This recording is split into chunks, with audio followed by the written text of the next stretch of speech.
Shtabar Shemo les amis, une question que vous avez tous posée, qui vous dérange beaucoup et qui dérange tout l'âme Israël. Akadosh Baruch Hu, qu'est-ce que tu attends de moi dans ma vie? Pourquoi tu m'éprouves autant? J'arrive pas à comprendre ce que tu attends du âme Israël. Tu éprouves tout le monde, en général, et aussi en particulier. Des fois, on va faire ta volonté et il se passe complètement le contraire. Ça se retourne contre nous, chas v'shalom. Les amis, je vais raconter une petite histoire qui m'est arrivée, qui va vous donner beaucoup de vie, même dans la compréhension. Première fois que j'étais faire un cours dans un endroit qui était vraiment très très important. Kadosh Baruch Hu, il m'a mis dans la tête d'aller voir un juif, de lui poser la question, qu'est-ce qui te donne de la vie?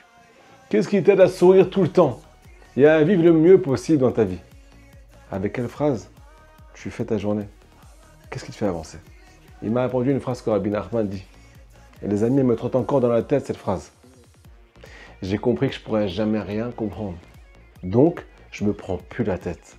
Je prie sans me prendre la tête, est-ce que Hachem m'écoute, est-ce qu'il ne m'écoute pas? J'ai confiance que si jamais il m'a appelé pour venir prier, ça veut dire qu'il m'écoute. Et ma tête, quand elle commence à calculer, je la mets dans la poubelle. Mon cœur, des fois, il est avec moi, des fois, il n'est pas avec moi. Je sais très bien qu'il y a marqué dans la Torah que c'est Hachem qui gère le cœur. Pourquoi Hachem, tu m'as pris mon cœur aujourd'hui? C'est pas mon problème. Si tu avais décidé comme ça, alors c'est le meilleur pour moi. Kadosh Baruch Hu, pourquoi tu m'as mis avec une femme comme ça, avec un mari comme ça? C'est invivable. Mais qu'est-ce que j'ai fait? Qu'est-ce que j'ai mérité pour que tu me fasses ça? Qu'est-ce que j'ai mérité? Mais chas v'shalom. Je sais très bien que c'est mon épreuve.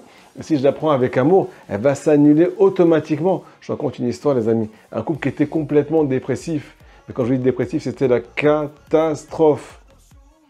Et les deux, ils n'arrêtaient pas de faire des efforts. Essayer de sortir là-bas, essayer d'arrêter de se plaindre, d'arrêter de pleurer, et ainsi de suite. Chazacham, c'est une maladie. Il y a un des deux dans le couple qui est tombé sur un livre du Rav Arush. O Emouna, O Geinom.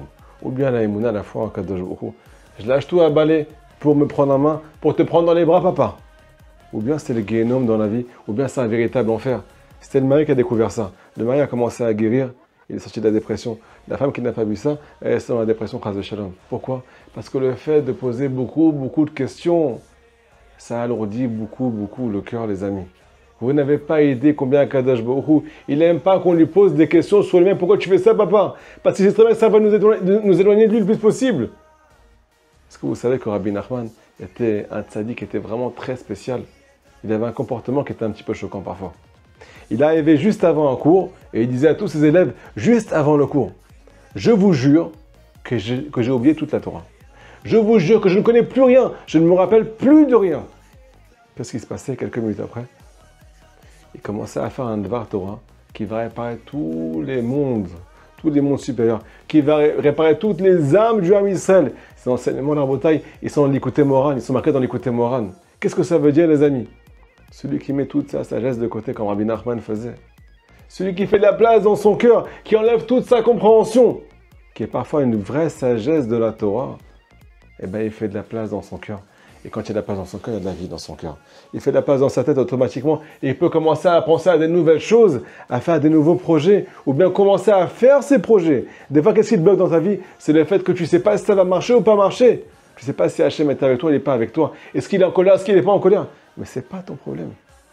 Toi, tu dois te renforcer. Tu dois foncer dans ta vie le plus possible et te poser aucune question. L'oyedea klal. Je ne comprends rien, je ne sais rien, Hachem. Me dit Rabbeinu Akadosh dans Sichot Haran, quelque chose de grandiose. Celui qui vient avec Hachem, Be'emouna, avec foi, sans se poser aucune question, qui avance. J'ai toute confiance en toi. Donc il a même si je n'ai pas confiance en toi, alors j'ai tout perdu. Alors au moins, j'ai confiance en toi, papa. Je me détends, je me mets dans tes bras maintenant. Me dit Rabbeinu, à quel niveau tu vas arriver si tu fais ça? Tu vas arriver à ce qu'on appelle la lumière de la volonté. La lumière de la volonté, les amis, quand vous ne savez pas, c'est ce qui ramène une joie pas possible. Pourquoi on est malheureux des fois? Parce qu'on n'a aucune volonté dans notre cœur. Mais quand on commence à vouloir quelque chose, j'ai un projet aujourd'hui, j'ai de la vie, comment je vais faire pour y arriver, ainsi de suite. Mais cette lumière, elle va être tellement forte, nous dit Rabbi Nachman, que tu vas même plus savoir quoi faire avec elle. Tu vas être débordé de volonté. Parce que qu'est-ce qui te casse aujourd'hui? Qu'est-ce qui te casse les bras? Qu'est-ce qui t'empêche de vouloir? Qu'est-ce qui t'empêche d'avancer? Parce que tu es fatigué par ton passé. Tu as une question qui t'a bloqué la vie dans le passé. Ou bien tu as aujourd'hui un petit problème. Est-ce que ça va bien se passer ou mal se passer?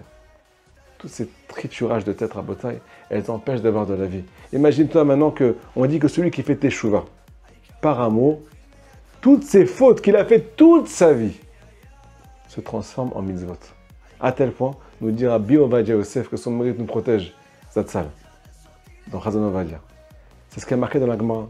Là où un Baal Tshuva se trouve, même le plus grand tzaddik du monde ne peut pas se mettre à côté de lui. Le Baal Tshuva est plus grand que le tzaddik des fois. Alors on va dire ramène une explication les amis. Le Baal Tshuva est tellement fauté, chaz veshalom, que quand il fait teshuva par amour pour Akadosh Baruch Hu, ça devient des mitzvot. Il a encore plus de mitzvot que le tzaddik qui n'a jamais fauté. Si vous commencez à essayer de comprendre cette notion-là, vous allez craquer les amis. Et même si vous ne craquez pas, j'ai confiance en Hachem, mais j'ai confiance avec le visage qui me chaîne. J'ai confiance, ok, ma faute elle est transformée en mitzvah. Mais tu ne vas pas avoir la simcha de ta vie. Que même quand tu tombes au plus bas, dans la plus grande épreuve, Kadosh Baruch Hu sait très bien que c'est pour remonter. C'est une promesse. Je n'ai pas un Enyan, je n'ai pas envie de descendre mes enfants. Si je te fais faire ça, mon fils, je vais passer par là-bas, ma fille. Tu as des problèmes dans le siout, tu as des problèmes avec toi, avec ton mari, ainsi de suite. C'est parce que je veux que tu te construises là-bas. Je veux que tu me serves à tous les endroits. Que pas que tu sois tout le temps la meilleure, même quand tu es la moins bonne. Que tu as toujours la foi et que tu es toujours en train de recommencer de nouveau. Je veux une guerrière, je veux un guerrier. C'est ça que j'attends du Ham Israël. Je veux des soldats, des gens qui sont tout le temps en train de vouloir faire encore mieux. Si tu vis comme ça, sans comprendre que la teshuva est partout, la teshuva, elle n'est pas logique, les amis. On va commencer à avoir de la vie, même de nos descentes. Je sais très bien que je peux remonter à chaque instant. Est-ce que vous connaissez la chanson de Rav Arush, qui a fait un carton pas possible, les amis, qui avait beaucoup de cœur dans le Ham Israël? Elle s'appelle L'homme evin kloum. L'homme evin kloum, je ne comprends rien, Hachem. Rak ma'amin, b'Hachem ibarach. Bon, Shalom. Prends ma vie dans les mains. Moi, je te prends dans les bras. Je lâche tout, je commence à vivre. Si je chante ça toute la journée, je vais pouvoir te dire merci, même sur ce qui fait mal au ventre. Et si je dis merci et que je ne me bats plus avec la vie, je ne me bats plus avec ma femme, avec mon mari, avec moi-même, avec mon entourage, avec mes voisins, avec mon patron, avec mes amis, tout ce que Hachem fait, c'est pour le bien. Je ne vais plus avoir mal au ventre. Ce qui fait mal au ventre, mal au cœur, ce qui empêche d'agir, c'est parce que je me bats tout le temps. Même pour la bonne cause, même pour défendre la Torah. Et bon, Shalom, donne-moi la paix à l'intérieur, donne-moi la paix de mon cœur. Aide-moi à te faire rentrer toi et à sortir toutes mes questions. Aide-moi à commencer à recevoir de la vie, de la Torah Akdosha. Me dit Rabbi Nachman de Breslev, on reçoit la Torah que par la foi, que par la Emouna. Ben attachez une barre, les amis. Ce cours, il est l'Elu Nishmat Yitzhak Ben Léa. Que Kadosh Baruch Hu élève cette âme le plus possible. Yitzhak Kisa Kavod. Amen, Ken Yason. À très bientôt.